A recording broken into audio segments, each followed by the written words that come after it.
김여정이가 이야기했던 것처럼 이 모든 코로나19 상황이 한국에 있다는 말은 하지 않습니다. 왜 말하지 않을까? 한번 제가 그 내용을 보여드리겠습니다. 분강군에서 발생한 단 2명 때문에 수도권이 뚫리고 온 나라의 강원도 분강군 전선지대에서 발병한 그것도 이 오물에 의해서 했는데 김정은은 이 이야기는 하지 않습니다. 김정은이가 이 한국에 그 문제를 돌리지 않는 것은 김정은은 마지막 최고 존엄이고 마지막 북한의 최고 지도자이기 때문에 최고 지도자가 한 번 입을 뱉어버리면 그대는 더 이상 책임질 사람이 없기 때문입니다. 김정은은 마지막 라인이라는 것입니다. 그렇기 때문에 김정은은 이 모든 문제를 한국으로 돌리지 않고 김여정에게 이 과업을 주었던 것입니다. 그렇기 때문에 김여정은 최대비상 방역 총화 회의에서 김덕훈 토론하고 두 번째로 김여정이가 당장의 부부장 명의로 토론을 합니다. 거기에서 구체적으로 김여정은 이 모든 사태가 한국에서 비롯됐다는 것, 한국에서 날려버린 오물 쓰레기 물자 때문에 이 전국에 이런 확진자들이 생겨났다고 지금 이야기하고 있습니다. 김여정이 직접 나와서 연설을 통해서 우리 대한민국에 대한 대남 보복, 웅징 보복을 선언했습니다. 보복 공격도 선언했고 그 웅징 보복이 과연 무엇일까요? 공격하겠다고 노골적으로 우리를 협박했는데 이 협박으로 끝나지 않을 것이라는 것입니다. 김여정의 연설문을 한번 제가 여러분들께 어떻게 연설했는지 전국 비상방역총화회에서 한 보고 토론입니다. 방역대전 고귀한 성과 이차에 우리 당, 우리 혁명의 정치사상 진실 더욱 굳게 다지기 위한 선동공세를 더욱 진건으로 벌려나가겠다. 조선운동 주화인의 부부장 김여정의 토론하고 지금 여기 나왔는데 뭐 장황하게 이야기했습니다. 그처럼 오목했던 방역대전안을 총화한 이 자리에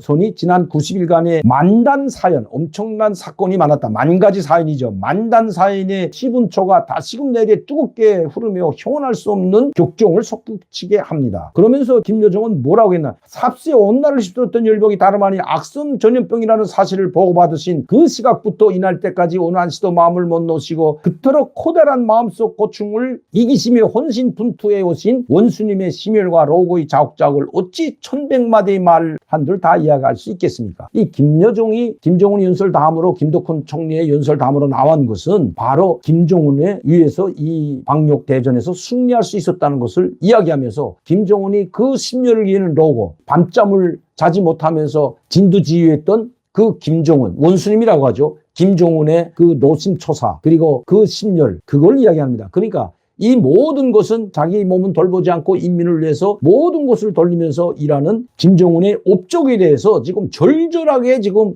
토론하고 있는 겁니다. 그러면서 여기서 이 기간 원수님께서는 귀중한 인민의 생명을 지켜주시려고 연일 당조안의 정치국 회의들을 소집하고 하나에서부터 10가지 아니 100,000만 가지에 이르는 대책과 방도들을 좀 내놓으시고 불철주야 방역 전장들을 찾으시며 명철한 방역들을 가르쳐 주셨다. 전쟁을 방불게 했던 그 강고했던 90여 나날 우리 원수님께서 나라의 방역사를 지도해 주신 용도 문건만 해도 지도 문건만 해도 무려 1772건에 22,956페이지나 된다는 이 사실을 이 세상 그 누구나 상상해 볼 수 있으며 알 수 있겠습니다. 이건 박정천이나 아니면 김덕훈 그 총리보다 뭐 이병철이나 아니면 이일환이나 이런 당전의 비서들보다도 김정은을 옆에서 보좌하고 있는 비서실장 역할을 하는 바로 김여정이 하는 것이 자기가 그렇게 옆에서 지켜봤다는 겁니다. 김정은의 일거수일투족을 지켜볼 수 있는 사람은 김여정밖에 없기 때문입니다. 그래서 김여정을 내세워서 일거수일투족을 다 볼 수 있는 김여정이기 때문에 이렇게 옆에서 김정은을 바라보고 원수님을 바라보는 자기 마음이 그토록 아팠다는 말도 합니다. 하루도 쉬지 못하고 1770여 건의 비준 문건 그리고 22,962페이지에 달하는 그 방대한 문건에 소명하고 지도했던 이런 걸 지금 김정은의 그 노고에 대해서 시할 뿐만 아니라 절절하게 격정을 토로하는 거죠. 누가 알 수 있겠습니까? 자기만이 알 수 있다는 거죠. 그래서 김여정이가 직접 나온 거예요. 이거 뭐 다 김정은에 대한 절절한 오직 나라와 인민만을 생각하는 김정은 오보이가 이런 오보이 김정은이를 지금 오보이라고 하는데 김정일 때는 오보이라는 말 단 한 번도 쓰지 않았는데 김여정이 직접 이 김정은을 이런 오보이가 계시기에 이런 용도자가 이 나라를 지켜주시기에 우리는 방역전쟁에서도 승리를 창조했습니다. 이런 이야기를 합니다. 이 방역전쟁이 나라의 고열 속에 심히 앓으면서도 자신이 끝까지 책임져야 하는 인민들 생각으로 한순간도 자리에 누우실 수 없었던 원수님과 무서운 열병을 앓으면서도 원수님 계시기에 우리 꼭 이 사선의 고비를 넘고 무조건 살 수 있다는 옥초의 믿음을 심신해 불사하기로 채우며 병마와 싸워 이긴 인민들의 모습은 용도자와 인민 사이 혈연적인 정신 신뢰와